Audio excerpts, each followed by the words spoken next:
Hi வணக்கம். இப்போ மாறிட்டே வர வாழ்க்கை முறைக்கு ஏற்ப எப்படி உணவு முறையை மாற்றி அமைச்சுக்கலாங்கிறத பற்றி கேட்டு தெரிஞ்சுக்கலாம் வாங்க. ஹாய். நம்மளோட முன்னோர்கள் வாழ்ந்த அதே சமுதாயத்தில் நம்ம வாழ்ந்தாலும் அவங்களுக்கு இருந்த மாதிரி வாழ்க்கை முறை நம்மளுக்கு கிடையாது. எக்ஸசைஸ் ஓரியன்ட் லைஃப் ஸ்டைல் இருந்தாங்க. அதே மாதிரி அந்த காலத்துல இருந்த மாதிரி உணவோட தரம் இப்போ கிடையாது. இதை நம்ம ஒத்துக்கிட்டே ஆகணும். ஸோ இப்போ இருக்கிற காலகட்டத்தில் நம்மளோட டெஸ்க் ஜாபுக்கு தகுந்த மாதிரி நம்மளோட உணவை மாற்றிக்க வேண்டியது நம்மளோட கட்டாயமாகுது. ஸோ இப்போ நீங்கள் எதை ஃபாலோ பண்ணலாங்கிறதுல உங்களுக்கு கன்ஃபியூஷன் வரும்.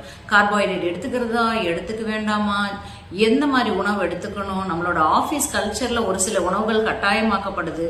அப்போது நம்மளோட உடம்பு தான் நம்மளுக்கு லேபரேட்டரி மாதிரி.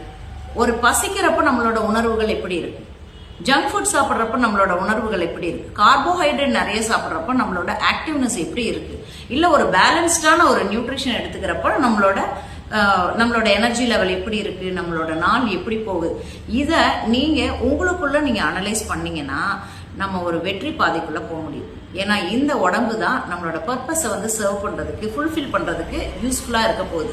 நம்மளோட உணவு தான் உணர்வா மாறுது. உடல், உணர்வு, உணவு, இது மூணையும் நம்ம கரெக்டா வச்சுக்கிட்டோம்னா வாழ்க்கையில எப்பவுமே நம்மளுக்கு சக்சஸ் தான். Happy journey. எந்த உணவு சாப்பிட்டா நம்ம உடம்புல என்ன மாற்றம் வருதுங்கிறத கவனிக்கணும். அவ்வளவுதாங்க விஷயம்.